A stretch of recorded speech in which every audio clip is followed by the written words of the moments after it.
Scotland's First Minister says a second independence referendum is highly likely after this Brexit vote. Today, she said it's democratically unacceptable that Scotland is faced with the prospect of being taken out of the EU against its will. Peter Geoghegan is the author of the book, The People's Referendum, Why Scotland Will Never Be the Same Again. Peter joins me via Skype from Glasgow. Peter, the title of your book is as apt today as it was when you wrote it. How likely is it Scotland will go for another referendum? Well, that's what we're all looking at now, because Nicola Sturgeon this morning it was quite shocking. She's normally quite a cautious politician, but she came out with a very bold statement today saying that there's been a significant and material change in the circumstances for Scotland since the 2014 referendum, which means that she feels that it's very likely we're going to have another vote on Scottish independence. There's still a lot of ifs and buts that have to be clarified here. It's not totally sure if we will get that. There's legal questions, but there's also questions about would the Scottish National Party be able to win a second referendum. But there's definitely a mood in the country and in Scotland that it feels quite strongly about this European Union issue. Feels quite strongly that over 60% of Scots voted to stay, and we are leaving the European Union. So I think we're going to move closer and closer towards that. I think the first thing Nicola Sturgeon is going to want to do is to engage with Brussels and engage with Europe, and to ask them, would you want Scotland as a member? Would you want Scotland either as a member, still part of the European Union or part of the UK, or would you want Scotland as an independent state? 2 years ago, that was a huge issue in the independence referendum, because Scots were told that the only way that they could guarantee European Union membership was to vote to remain in the UK. Now we're in a completely different world and very much on uncharted territory. Okay, so uncharted territory, you said there might be legal issues?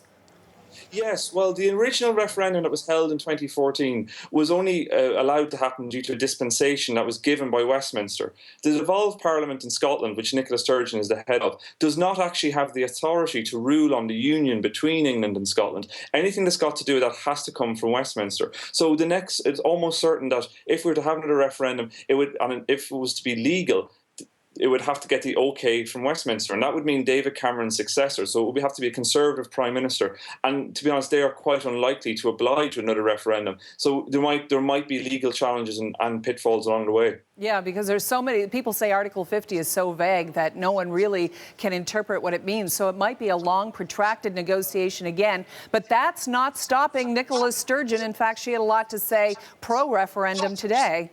I want to make it absolutely clear today that I intend to take all possible steps and explore all options to give effect to how people in Scotland voted.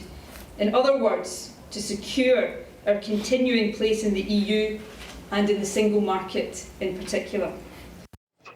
And that's one of the really interesting things, that sentence, to secure our continuing place in the European Union. And I think this is what I mean when there is ifs and buts, and there is some wriggle room in Nicola Sturgeon's statement today. While she says that a referendum is very likely, she's also saying that if we could have another way to kind of keep Scotland in Europe, but also in the UK, then there wouldn't need to be another referendum and things would be okay. That's a very tall order, and I think that's completely never happened before. But I think that's the kind of out that she's looking for. If that was to happen, or if there was to be some new arrangement that would allow Scotland to keep some sort of bigger relationship with the EU than a proper Brexit, then it might be possible to avoid another referendum, because the Scottish National Party doesn't really want to go down that road, because the polls suggest at the moment it's still unclear. They lost by 10 points in 2014, and they still haven't really made up all of that kind of gap. And there's big issues about the currency in particular, and also the economy, because Scotland is very heavily reliant on oil, and as you probably know, oil prices have really tanked in the last 2 years.